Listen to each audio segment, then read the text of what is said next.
Hey everybody, it's Andy, aka Max Writer. We are back with another author showcase. I think that's what I call these things. This is my 18th, I believe, submission to Miskatonic Repository. This is Blight at Gold Bluff. We're going to take a quick look through so that it allows people to actually feel like they've maybe flipped through it in the hobby shop or whatever, so you can get a little bit of a look at it before you purchase it. The cover is by Victor Hugo. I've done the layout a little bit different on this one. I've left a blank on the back of the cover in the hopes that someday this will be print on demand. Here's your information on the cover image. The Hanged Man, Victor Hugo, 1855 to 60. Then we've got some of the other scenarios I've put out from Miskatonic Repository. Our boilerplate cover. A poem by Emily Dickinson, Lovecraft's picture, and here are my play testers. This was play tested for some people online who had an interest in playing some Call of Cthulhu, so I threw it together a couple of years ago, and it's been now revised, updated, and edited a little bit better. Here's our table of contents, and then the foreword about spiders, talking about spiders in cinema and movies and used as villains and monsters. The actual scenario starts on page 7. With an introduction. Our keeper's information is kind of extensive because there's a lot of background that you can find out if you talk to the right people. Player's information, and then a little more on the page on adapting the scenario to Cthulhu Invictus, Cthulhu Dark Ages, Regency Cthulhu, Gaslight, Jazz Age, and Modern. There's some information on the main villains, the Scions of Arachne, the cult that actually exists. Doesn't actually exist, but in the game it exists. Our dramatis personae include the survivors, the few people who are still alive in the area of Gold Bluff. Then we go into the locale. We talk about California at this time period, Del Norte County and Humboldt County in Northern California, where it takes place in 1883, and information and a write-up for the buildings in Gold Bluff, everything that's here. There's also some of the handouts are going to be available in this section as well, and this goes all the way to page 21. We've also got some information on local conditions in the area, sunrise, sunset, what the typical weather's going to be like, and that kind of thing. And we've put in a little section of nearby towns that are on the map. The investigators actually could arrive by chance, just passing through. So we deal with the abandoned town, one of the NPCs you might meet, the man in the saloon, the wasps that are also part of the scenario and are in the saloon, and then the children of Gold Bluff. Daisy Ellis, age 11, Cassie Ellis, age 9, Otis Kopp, age 8, and Agnes Kopp, age 5, whose parents have disappeared and are trying to survive on their own without even the help of the only adult left in town. There's a church in town that's been abandoned for a while. If you investigate, you might run into Constance Hall. The other place to investigate is a screw steamship off the coast, the Arachne, and the gentleman who is in there. Terror in the Night is section 2, and what this does is gives us what happens when the players stay in Gold Bluff, which they're probably going to have to do because they arrive so late in the day, and the roads in this time period in this part of California are really, really treacherous. The spiders come at night. It talks about that. What happens if you go to the sawmill? Here are other encounters, a lot of ideas for the keeper to throw at his players. And then what happens if you go through certain gates that are in this scenario.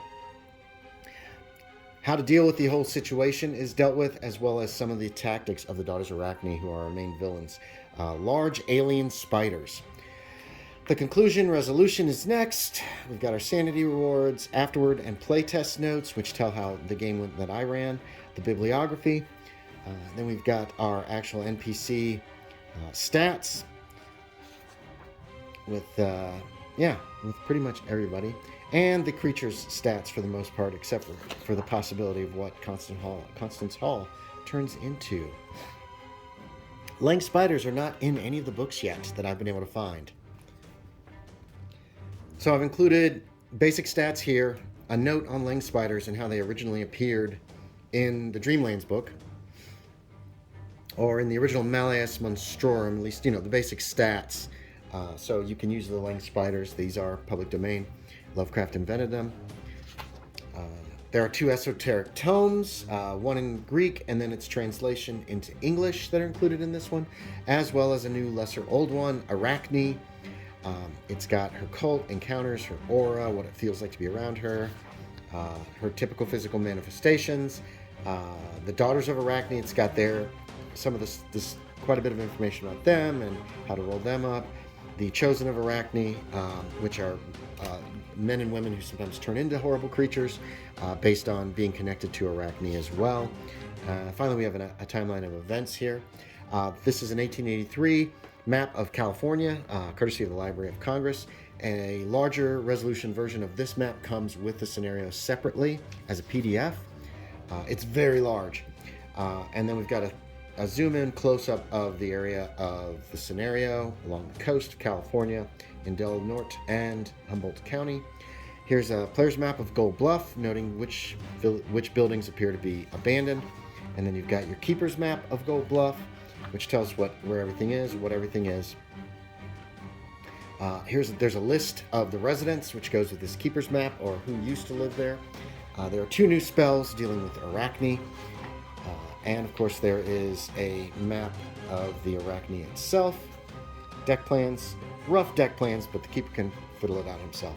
Our handouts include a newspaper article, a couple of sections from a fictional book, the backwards layout of the printing press, and then what it looks like if you actually manage to print it out, and a fable from Ovid's Metamorphosis in its entirety translated, if the keeper wishes to share that with the players. We've got pictures of our NPCs, all the NPCs who are probably going to be in it. Here are pictures of the pre-generated investigators, and then we have 4 pre-generated investigators: Thaddeus Beckler, Jordan Birch, May Briggs, and Henry Lockett. On the back here is information on the back cover image, a little about the author. There's a couple blank pages again, so in case this thing ever goes to POD or anything, it will actually hopefully work right. I don't know. I don't do any POD. And then our back page. And that's it. That's Blight at Gold Bluff. It is 66 pages on DriveThruRPG. The scenario itself is about 62 pages long, including all of the information at the beginning, all that kind of stuff. So there you have it. If you're interested, check it out. It's at DriveThruRPG. I will put a link in the description below. And that's pretty much it. So, if you have an interest in a Down Darker Trails game or something that you could play for Call of Cthulhu, you don't necessarily need Down Darker Trails to play this one. The information's here on the weaponry and all that kind of stuff. So, it can be played without Down Darker Trails if you want, but the book does help. The Grand Grimoire helps, and of course the Keeper Rulebook. So, thanks for watching, everybody. As always, I appreciate it, and I will talk to y'all next time.